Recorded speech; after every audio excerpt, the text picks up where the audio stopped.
What's up everybody and welcome to another Java tutorial. I'm Andrew with UniProgrammer and this video is going to be about inheritance. So to show you what inheritance is, we're going to do a couple classes. We're going to do an abstract class and we're going to use abstract methods. So let's get to it. Right here you'll see I have 4 classes already set up: main, pet, dog, cat. So pause it real quick, make those classes, and we'll get to it. So the first thing we're going to do is with the pet class, we're going to make this class abstract. Now, first, before we go into abstract class, let's talk about what a class is, a concrete class. You can think of a concrete class like a blueprint. So if you give me a class that has attributes and behaviors, I can instantiate an object of that class. Just like a blueprint for like a house, if you give me a complete blueprint, a house can be built from that blueprint.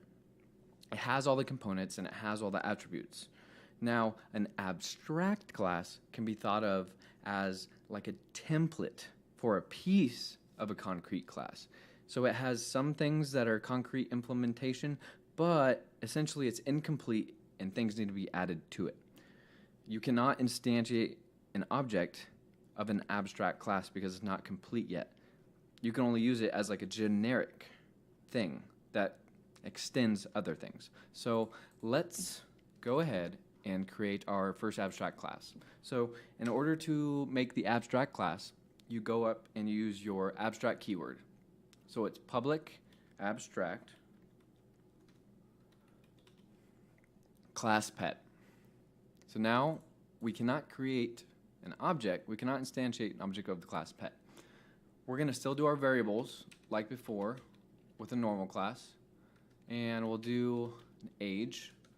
So even though we can't instantiate a pet should still have a name and an age. And then we need to have our constructor.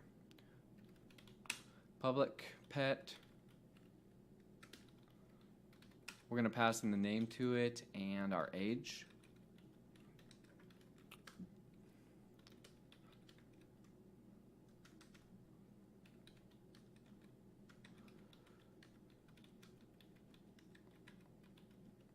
All right, so now we have a constructor that we're going to set our variables.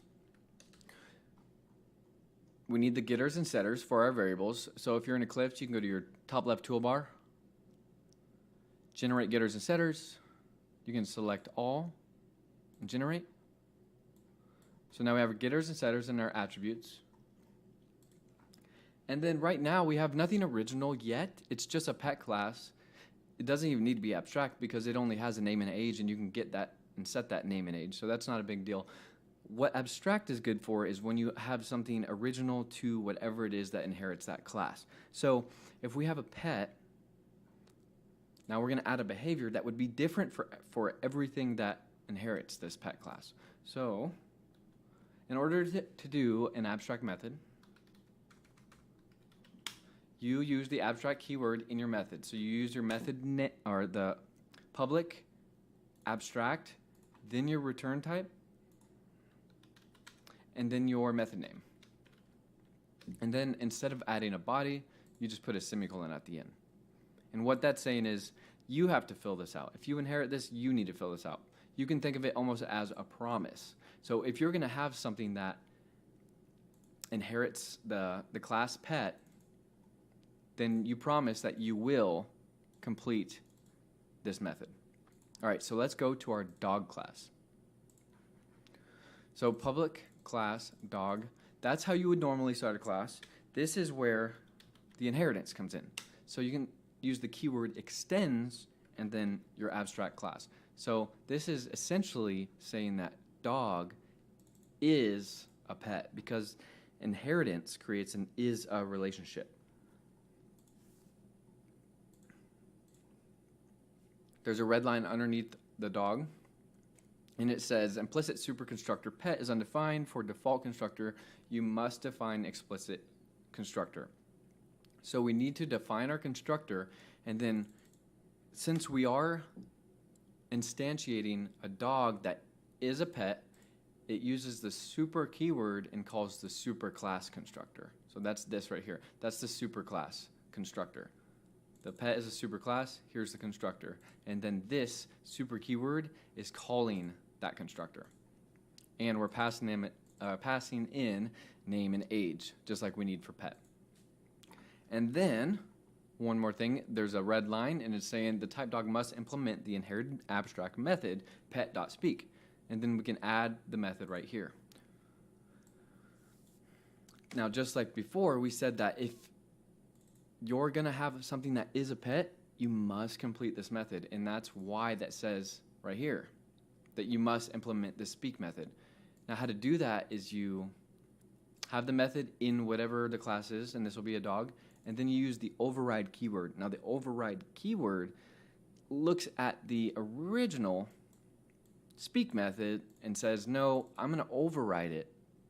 So use this speak method. And then we need to have something in here that's original to the dog. So let's just put this dot name, and then we'll just have, since it's speaking, we'll have it say bark.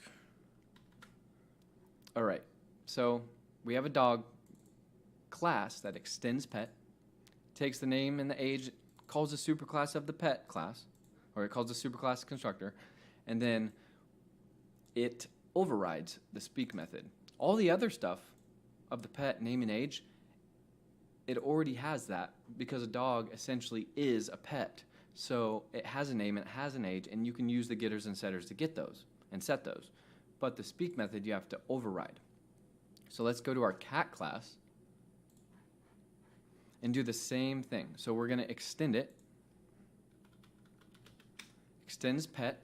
And remember, inheritance, this is inheritance, and it creates an is a relationship. So you can think of it as a cat is a pet. Now it's going to say we need our constructor. Remember, it calls the super constructor, or the superclass. And then, underline again, it says you need to add the unimplemented methods, and that's the speak method. So the override keyword is going to override the speak method in the superclass. Because you could have some sort of behavior in this, but once you override it, it makes this obsolete, and it uses whatever you implement in this class. All right, so we'll do something similar, but a little bit different because it needs to be original to a cat. So let's just have it say meow. All right, so we have two methods that are the same, but they do different things. So a dog is a pet and a cat is a pet, but when you call their speak methods, they're going to do something different. So we'll go to our main class and create these objects. So we need a dog object. My dog equals new dog. We'll name the dog Spike and pass in an age of 2. And we need a cat.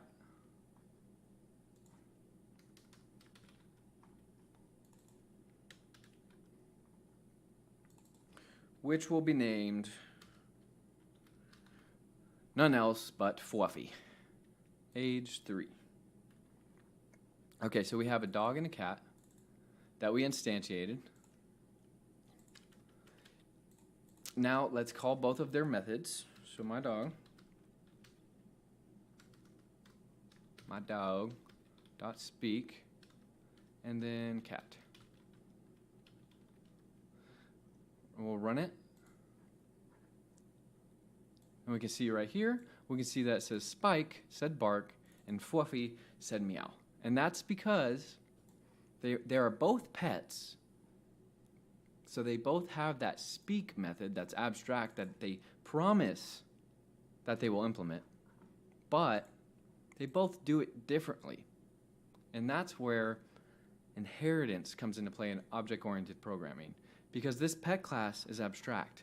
You cannot instantiate a pet, but you can instantiate a dog that is a pet.